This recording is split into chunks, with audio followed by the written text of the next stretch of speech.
اعوذ باللہ من الشیطان الرجیم بسم اللہ الرحمن الرحیم قالوا ما اخلفنا موعدك بملكنا ولكننا حملنا اوزارا من زینة القوم فقذفناها فكذلك القى السامري فاخرج لهم عجلا جسدا له خوار فقالوا هذا الهكم واله موسى فنسي افلا يرون الا يرجع اليهم قولا ولا يملك لهم ضرا ولا نفعا۔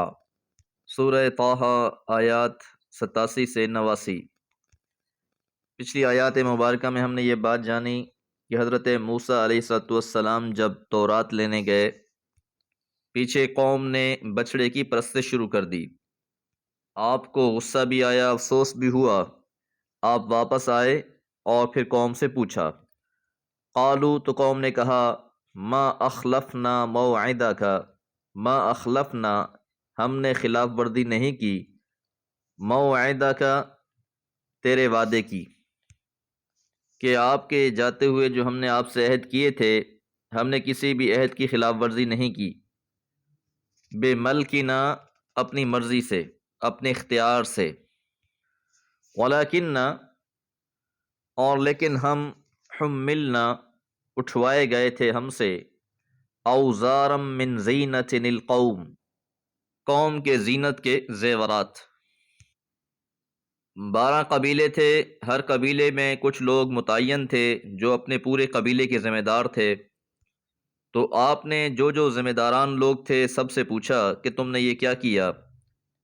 تو انہوں نے یہ جو اتنا بڑا گناہ قوم کر چکی تھی اس کے عذر پیش کرنا شروع کر دیے، اور کہا کہ ہمارے پاس جو زیورات تھے، فَقَذَفْنَاهَا، پس ہم نے ان کو ڈال دیا، پھینک دیا، فَكَذَلِكَ، پس اسی طرح، القى السامری، سامری نے بھی ڈال دیا، یعنی ان سارے زیورات کو اکٹھا کر کے ایک جگہ پر پھینک دیا گیا اور ان کو آگ لگا دی گئی۔ اب یہ کون سے زیورات تھے، اس کے بارے میں مختلف اقوال موجود ہیں۔ زیادہ صحیح رائے یہی معلوم ہوتی ہے کہ جب یہ لوگ مصر سے نکلنے لگے تھے تو انہوں نے جو ان کے پاس اپنے زیورات تھے کچھ لوگوں کے حوالے کر دیے تھے، تاکہ اثناء سفر ان کی ذمہ داری کچھ مخصوص لوگوں کے پاس ہو۔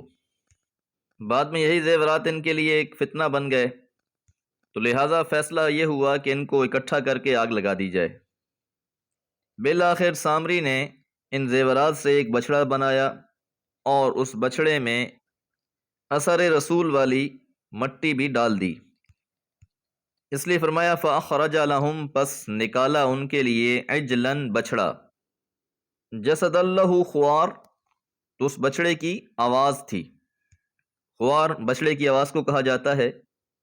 اب بچڑے سے جب آوازیں آنا شروع ہوئی، فقالوا، پس انہوں نے کہا، ھذا الہکم، یہ تمہارا الہ ہے، تمہارا معبود ہے، وَإِلَٰهُ مُوسَىٰ، اور موسیٰ علیہ السلام کا بھی الہ ہے، فنسیہ، پس وہ بھول گیا ہے۔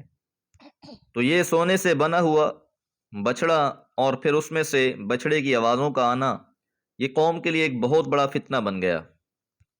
یہ قوم ذہنی طور پر بھی غلام رہی، اس لیے بہت جلد اس بات پر اعتبار کر بیٹھی کہ وہ اللہ تعالیٰ جس نے انہیں فرعون کے عذاب سے نجات دلائی اور ان کے لیے سمندر میں رستے بنا دیے، اس قوم نے اس بچڑے کی پرستش کرنا شروع کر دی، اور ساتھ یہ بھی دعویٰ کر بیٹھے کہ موسیٰ علیہ السلام کو پتہ ہی نہیں ہے کہ ہمارا معبود کون ہے، کہاں ہے، لہٰذا وہ تو وہاں گئے ہوئے ہیں اور حقیقت حال یہ ہے کہ تمہارا الہ یہی ہے۔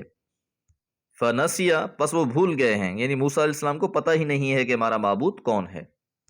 تو ذہنی پختگی کے لحاظ سے قوم کی حالت یہ تھی کہ وہ اس بات پر ایمان لے آئی اور بہت بڑی تعداد نے اس کی عبادت کرنا شروع کر دی۔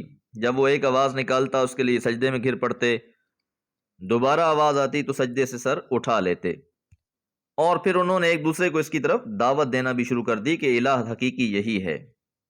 جس طرح آج ہمارے معاشرے میں بھی مختلف شعبدہ بازیوں کو دیکھ کر لوگ حقیقت سمجھ لیتے ہیں اور اس کے ہم نوا بن جاتے ہیں۔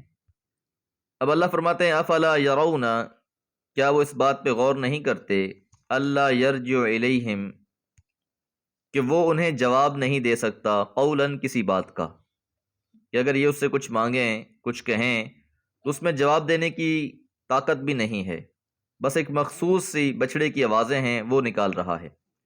وَلَا يَمْلِكُ لَهُمْ ضَرًّا، اور وہ ان کے لیے کسی نقصان کا مالک بھی نہیں ہے، وَلَا نَفْعًا، اور نہ کسی فائدے کا، تو نہ وہ کوئی فائدہ پہنچا سکتا ہے نہ کوئی نقصان پہنچا سکتا ہے۔ بھلا ایسی شے کیسے معبود ہو سکتی ہے جو نفع نقصان کی مالک نہ ہو۔ دعا ہے اللہ تعالیٰ ہر قسم کے شرک سے محفوظ رکھے۔ بما علیہ الا البلاغ۔